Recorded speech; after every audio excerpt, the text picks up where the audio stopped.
वट सावित्री व्रत की कथा। यह व्रत सौभाग्यवती स्त्रियों का मुख्य त्योहार माना जाता है। यह व्रत मुख्यतः ज्येष्ठ कृष्ण की अमावस्या को किया जाता है। इस दिन वट वृक्ष की पूजा की जाती है। इस व्रत की कहानी सत्यवान और सावित्री से जुड़ी है। एक समय मध्य देश में अश्वपति नाम का राजा था। उन्होंने संतान प्राप्ति के लिए अपनी के साथ सावित्री देवी का व्रत और पूजन किया और पुत्री होने का वर मांगा। इस पूजा के बाद उनके यहाँ सर्वगुण संपन्न कन्या हुई, जिसका नाम सावित्री रखा गया। सावित्री जब विवाह के योग्य हुई तो राजा ने उससे अपना वर चुनने को कहा। एक दिन महर्षि नारद और अश्वपति तभी सावित्री अपने वर का चयन करके लौटी। नारद जी ने वर के बारे में पूछा तो सावित्री ने बताया कि राजा दैत्य जिनका राज्य हर लिया गया था, वो अपनी पत्नी और पुत्र के साथ वन में भटक रहे थे। उनके पुत्र सत्यवान को मैंने अपने वर के तौर पर चुन लिया है। नारद जी ने ग्रहों की गणनाओं को करके कहा कि राजा तुम्हारी पुत्री ने सुयोग्य वर को चुना है। सत्यवान पूछ धर्मात्मा और गुणी है, लेकिन उसमें एक भारी दोष है, वो अल्पायु है और 1 वर्ष के बाद उसकी मृत्यु हो जाएगी। नारद जी की ऐसी भविष्यवाणी सुनकर उन्होंने अपनी कन्या से दूसरा वर चुनने के लिए कहा। इस पर सावित्री ने कहा कि आर्य कन्या एक बार अपने वर का चयन करती है और मैं सत्यवान का चयन कर चुकी हूँ और किसी और को अपने हृदय में स्थान नहीं दे सकती हूँ। सावित्री ने आगे कहा, पिताजी अब मैं सत्यवान को अपना पति मान चुकी हूँ। सावित्री ने सत्यवान की मृत्यु का समय जान लिया। राजा ने सत्यवान के साथ सावित्री का विवाह कर दिया। वो वन में अपने सास ससुर की सेवा करते हुए रहने लगी। जब सावित्री 12 साल की हुई तो उसे नारद जी का वचन परेशान करने लगा। वो उपवास करने लगी और पितरों का पूजन किया।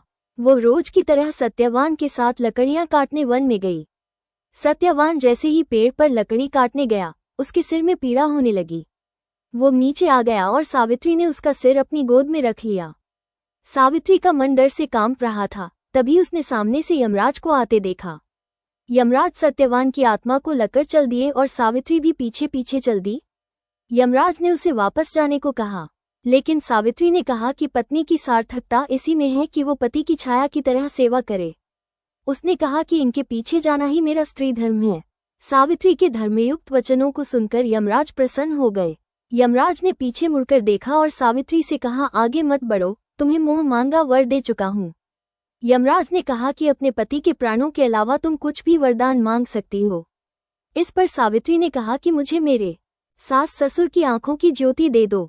इसके बाद भी उसने हार नहीं मानी और फिर यमराज के साथ चल दी। यमराज के समझाने पर बोली कि पति के बिना नारी जीवन की कोई सार्थकता नहीं है। पति के साथ जाना ही मेरा कर्तव्य है। सावित्री की निष्ठा देखकर यमराज बोले, तुम कुछ भी वर मांग लो, लेकिन यह विधि का विधान है। और इस पर सावित्री ने कहा कि महाराज आप मुझे 100 पुत्रों की मां होने का वरदान दे। इस पर यमराज तथास्तु कहकर आगे बढ़ गए। इस पर यमराज ने सावित्री से कहा कि अब आगे मत बढ़ो, तुम्हें मुमागा वरदान दे चुका हूँ। इस पर सावित्री ने कहा, आपने मुझे वरदान तो दे दिया, लेकिन आप मुझे बताएं कि बिना पति के मैं 100 संतानों की मां कैसे बनूंगी। मुझे मेरा पति वापस मिलना ही चाहिए। यमराज ने सावित्री की निष्ठा और पति भक्ति और शक्तिपूर्ण वचनों के कारण सत्यवान के प्राण वापस कर दिए। इसके बाद सावित्री उसी वट वृक्ष के पास गई, उसकी परिक्रमा की और उसके पति के प्राण वापस आ गए हैं। उसके सास ससुर की आंखें भी वापस आ गईं। यमराज के आशीर्वाद से सावित्री 100 पुत्रों की मां बनी। जैसे सावित्री ने यमराज से अपने पति के प्राणों की रक्षा की, वैसे सभी के पति के प्राणों की रक्षा हो और सभी का सुहाग अमर रहे। बोलो सत्यवान सावित्री की जय।